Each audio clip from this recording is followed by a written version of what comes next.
तो गाइस कैसे हैं आप सब लोग। क्रॉनिकल्स ऑफ अ सेंट के एपिसोड 141 के साथ हाजिर हो। तो लास्ट एपिसोड के एंड पे हमने देखा था कि हमारा वैंगलिन अपने पास से सोल बैनर को निकालता और थंडर ट्रिब्यूलेशंस को रिलीज करने लगा है, जबकि सीनियर कल्टीवेटर से कहता है कि रुक जाओ, अगर तुम इसको यहाँ पर यूज करोगे थंडर ट्रिब्यूलेशंस मेरी बॉडी के साथ टकराएंगी तो फिर मेरी कल्टीवेशन लेवल लो हो जाएगी और मैं वापस कभी अपने प्लेनेट के ऊपर नहीं जा पाऊंगा। तुम्हारा वैंगलिन से कहता है कि मैं तो यहाँ पर पूरा श्योर हूँ कि मैं यहाँ पर थंडर ट्रिब्यूलेशंस को तुम्हारे ऊपर डायरेक्ट कर पाऊंगा। जब किसी के साथ वो कल्टीवेटर समझ जाता है कि यहाँ पर उसके साथ फाइट करने का कोई फायदा नहीं है, तो वो कल्टीवेटर से कहता है कि मेरे दोस्त मुझे एक बात बताओ कि तुमने अभी भी यहाँ पर जिस रे ऑफ लाइट को यूज किया था क्या वो एक्सट्रीम कॉन्शियसनेस थी। तुम्हारा वैंगलिन से कहता है क्या तुम्हें एक्सट्रीम कॉन्शियसनेस के बारे में पता है, तो वो कहता है हाँ मुझे एक्सट्रीम कॉन्शियसनेस के बारे में बहुत कुछ पता है, ये बहुत ज्यादा इंटरेस्टिंग बात है। तुम्हें क्या लगता है कि सिर्फ और सिर्फ तुम्हारे पास यहाँ पर एक्सट्रीम कॉन्शियसनेस है? दुनिया में काफी सारे कल्टीवेटर्स ऐसे हैं जिनके पास एक्सट्रीम कॉन्शियसनेस है और जिन लोगों के पास एक्सट्रीम कॉन्शियसनेस होती है वो बहुत ज्यादा रेयर होते हैं। वैंगलिन से कहता है कि सीनियर मुझे नहीं लगता कि मुझे यहाँ पर आपकी बातें सुननी चाहिए, मैं यहाँ पर से जा रहा हूँ, अगर आपको यहाँ पर मेरे से और कोई काम नहीं है तो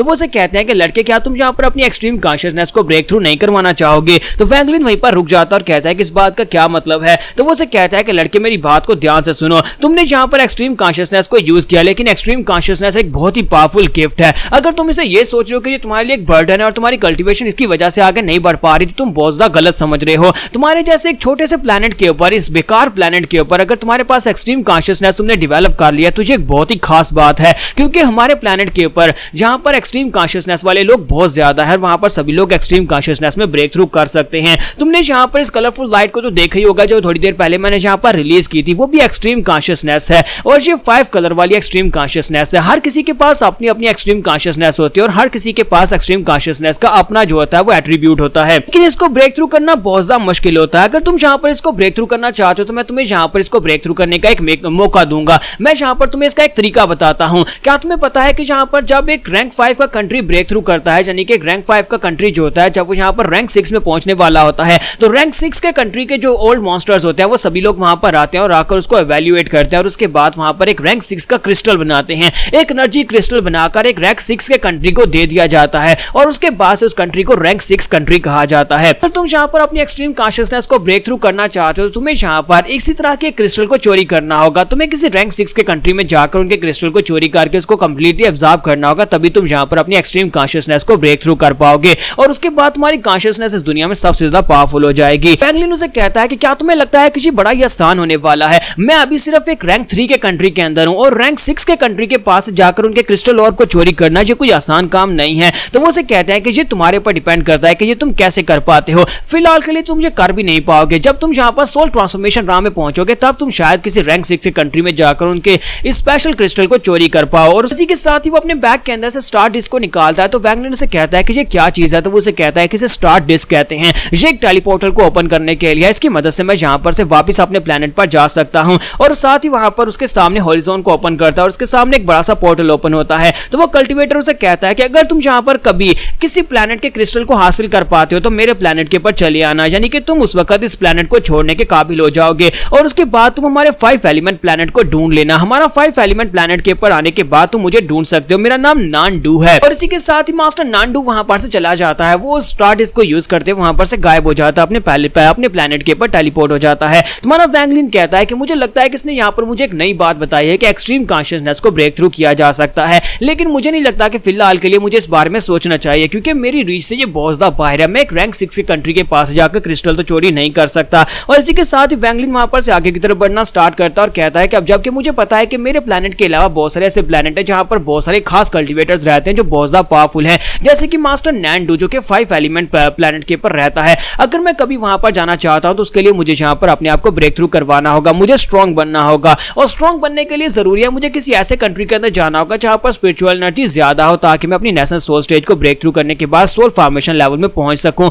और वैंगलिन वहां पर से आगे बढ़ता है, वहां पर से सीधा रैंक 4 के कंट्री में जाने वाला है। तो रैंक 4 के कंट्री के बाहर जब पहुंचता है तो वहां पर एक बैरियर होता है। तो वैंगलिन कहता है कि यहाँ पर रिस्ट्रिक्शंस के साथ एक बैरियर लगाया गया है ताकि दूसरे कंट्रीज के लोग यहाँ पर अंदर इंटर ना हो, लेकिन कोई भी बैरियर यहाँ पर आज मुझे रोक नहीं सकता। और वो फॉर्मेशंस को यूज करते हैं वहां पर उस बैरियर को तोड़ता है और उसके अंदर आ जाता है। तो अंदर आने के बाद वो कहता है कि देखो तो जरा यहाँ पर कितनी अजीब सी एनर्जी महसूस हो रही है। रैंक 4 के कंट्री के अंदर स्पिरिचुअल एनर्जी का फ्लो तो काफी ज्यादा अलग है। तो वैंगलिन कहता है कि अब मेरा मकसद सिर्फ और सिर्फ एक है कि मुझे यहाँ पर अब डाउ ढूंढनी होगी, यानी कि अपनी मार्शल आर्ट्स ढूंढनी होगी ताकि मैं यहाँ पर अपने आप को ब्रेक थ्रू करवा सकूं। यहाँ से आगे मैं इसको बहुत ज्यादा शार्ट करने वाला हूँ। बहुत ज्यादा शार्ट का मतलब है बहुत ज्यादा शॉर्ट करने वाला हूँ, क्योंकि यहाँ पर ज्यादा से ज्यादा सिर्फ और सिर्फ बातें ही हैं, तो उन सभी को आपको यहाँ पर सुनाकर बोर नहीं करूंगा। तो वैंगलिन यहाँ पर इस कंट्री में आने के बाद अपने लिए एक घर लेता है और एक घर के साथ साथ वहां पर एक शॉप लेता है जहां पर वो लकड़ी के पुतले बनाता है। तो वैंगलिन को यहाँ पर रहते हुए पूरा 1 साल हो चुका है और उसके पड़ोसी में वहां पर एक बच्चा होता है जो कि उसे अंकल अंकल कहकर पुकारता है। वो बच्चा काफी ज्यादा हंसमुख होता है। छोटा सा बच्चा हमेशा उसकी दुकान में आ जाता है, हालांकि उसके लिए खाने पीने की चीजें भी लेकर आता रहता है। उसकी मदर उसके लिए अक्सर चीजें बेचती रहती है। उसकी शॉप में आने के बाद वो सभी लकड़ी के पुतलों को देखता है और कहता है कि अंकल वैंग, आप यहाँ पर क्या करते रहते हैं? आपकी शॉप में तो कोई आता भी नहीं है, ये अजीब से लकड़ी के पुतले क्या हैं?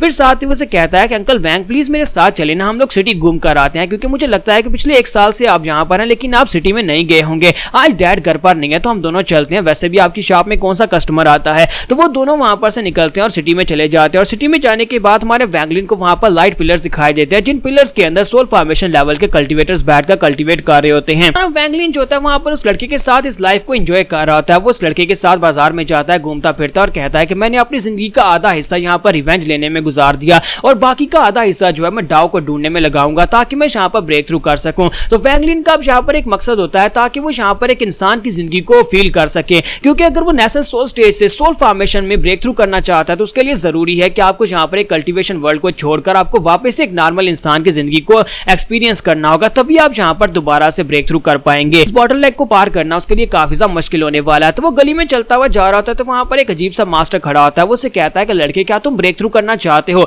मेरे पास इसका एक तरीका है। तो वैंगलिन उसकी बात सुनने के बाद उसकी तरफ आगे बढ़ता है और उससे पूछता है कि सीनियर क्या आपको पता है? तो वो कहता है हाँ मुझे पता है, लेकिन उसके लिए मुझे भूख लगी और मैं यहाँ पर भूखे पेट तुम्हें कुछ नहीं बता सकता। तो वो सीनियर उसे अपने साथ लेकर जाता है, वहां पर वो उसके लिए खाना ऑर्डर करते हैं। वैंगलिन उसके लिए खाना मंगवाता है, बहुत सारा खाना खाने के बाद उसे कहता है तुम्हें यहाँ पर डोमेन को ढूंढना होगा। वो बस इतना हिंट देकर उसे वहां पर से चला जाता है। तो वैंगलिन को लगता है कि शायद ये कोई ठग है, क्योंकि इसी के साथ ही वैंगलिन अपनी डिवाइन सेंस के साथ उसका पीछा करता है। वो मास्टर जो होता है गली में जाने के बाद उसे जो भी लड़का दिखाई देता है उस लड़के की कल्टीवेशन को देखने के बाद वो कहता है क्या तुम ब्रेक थ्रू करना चाहते हो? मैं तुम्हें यहाँ पर तरीका बता सकता हूँ, चाहे वो सोल फॉर्मेशन लेवल हो, नेसेंस सोल स्टेज हो, कोर फॉर्मेशन हो या फिर फाउंडेशन एस्टैब्लिशमेंट स्टेज हो। वो मास्टर हर किसी को वहां पर एक एक हिंट दे रहा होता है, बदले में उनके पास से वहां पर खाना खा रहा होता है। तो वैंगलिन को लगता है कि शायद ये कोई ठग है, लेकिन जैसे वहां पर ये महसूस करता है कि वो हर किसी के कल्टीवेशन को देखते साथ ही पहचान जाता है तो वो कहता है लगता है कि कोई बहुत ही हाई लेवल का मास्टर है। मुझे लगता है कि इसकी बात भी यहाँ पर सच हो सकती है कि मुझे यहाँ पर डोमेन को ढूंढना होगा। और इसी के साथ ही उस मास्टर को भी पता होता है। मास्टर कहता है कि वो लड़का यहाँ पर अपनी डिवाइन सेंस से मेरा पीछा कर रहा था।